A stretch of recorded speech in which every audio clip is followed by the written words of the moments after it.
The sailor and the stormy night. The sea did not warn him. It never did. One moment the horizon lay open and calm, breathing gently beneath a bruised sky, and the next it rose up like a living wall, tall and merciless, blotting out every promise the day had made.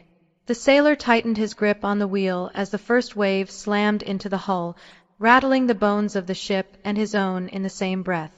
He had sailed these waters since boyhood. He knew their moods, their lies, their silences. But tonight, the sea was not interested in being known. The wind screamed through torn sails like an animal in pain. Rain struck his face sideways, sharp as thrown gravel. The compass spun uselessly, mocking him with confusion.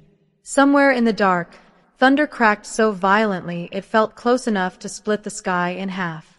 The sailor did not shout. He did not pray. He had learned long ago that panic wasted air and faith without action drowned quickly. Instead, he leaned into the storm, boots sliding on the deck, hands blistered and bleeding as he fought to keep the bow from turning broadside. This was not a journey he had chosen lightly. He carried cargo meant to save a coastal town from famine, grain packed tight below deck, every sack a promise that children would eat when winter tightened its grip. Turning back was not an option. Anchoring was suicide. The only path left was through. A wave climbed higher than the others and crashed down, ripping a rope clean from its moorings. The mast groaned, a deep, wounded sound. The sailor stumbled, caught himself, and laughed once, short, bitter, alive. Not tonight, he muttered, to the sea or to himself, he did not know. Lightning flared, freezing the world in stark white. For a single heartbeat, he saw something impossible, a shape in the water, pacing alongside the ship, vast and dark, as if the storm itself had grown a spine.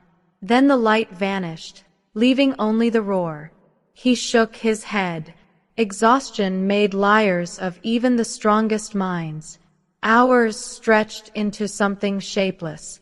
Time lost meaning. There was only the next wave, the next correction, the next breath dragged into burning lungs.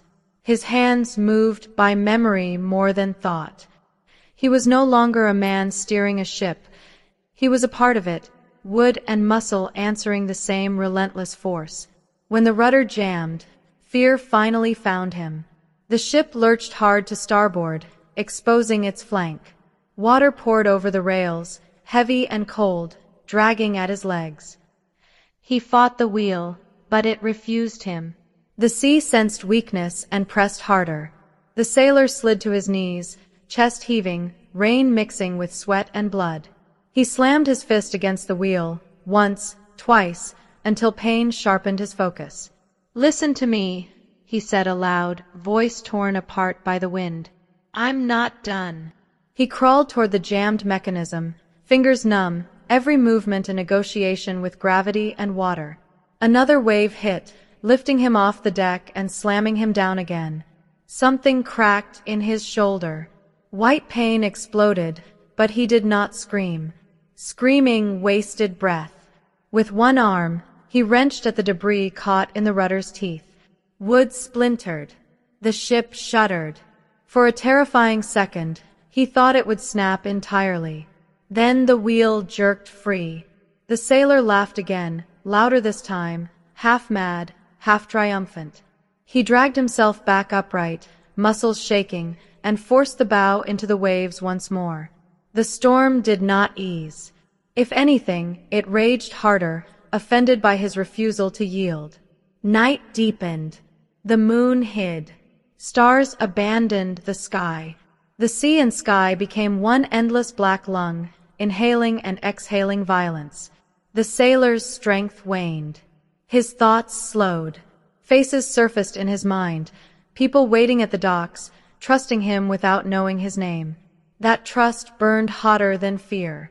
Then, just before despair could finish its work, the storm hesitated. It was subtle. A fraction less wind. A pause between thunderclaps.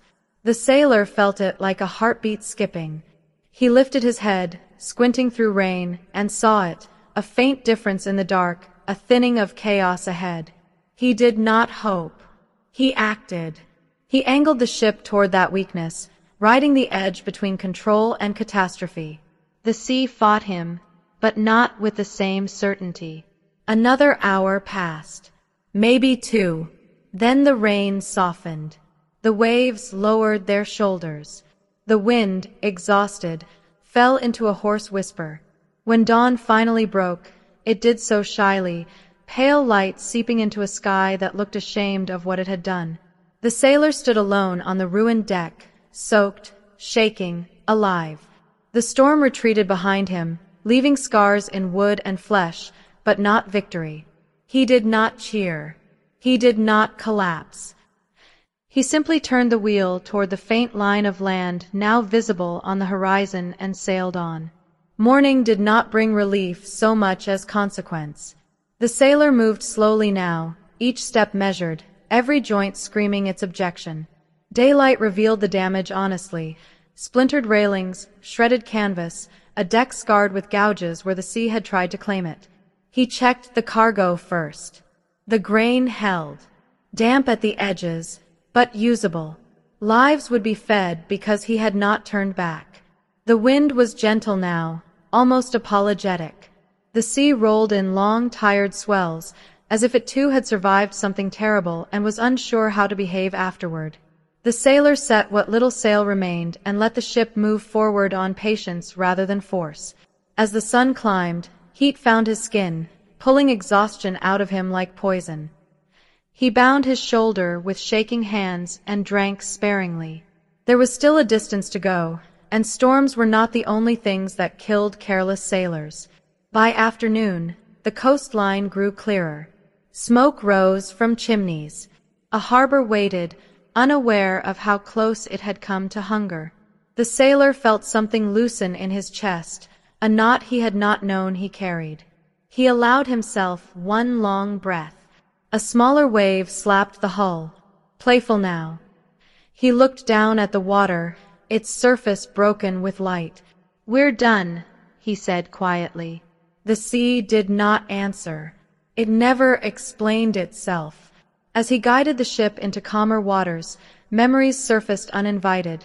Other storms, other nights where survival had demanded everything. He remembered the first time fear had frozen him, years ago, and how an older sailor had struck him hard across the face and said, "The sea smells fear. Don't feed it." He had hated that man then. He understood him now. The harbor bell rang as he approached, its sound solid and human. People gathered at the docks, pointing, shouting. They saw the damage and read the story written across the ship's bones. Ropes were thrown. Hands reached out. The sailor accepted the help without pride or shame. He stepped onto land and nearly fell when the ground failed to move beneath him. They asked questions. He answered few. Words felt too small. Instead, he watched as the cargo was unloaded, sack by sack, carried into waiting arms. Children laughed when they saw the grain. An old woman touched his sleeve and whispered something that sounded like a blessing. That night, as the town slept full for the first time in weeks, the sailor sat alone on the pier. The storm still lived in his muscles, in the echo of thunder behind his eyes. He knew it would return someday. Another night. Another test. The sea always collected its due. But he also knew this. Storms did not choose the brave. They revealed them. He stood, shouldered his pain, and walked toward the lights of the town. Behind him, the sea rolled quietly, pretending it had never tried to take everything.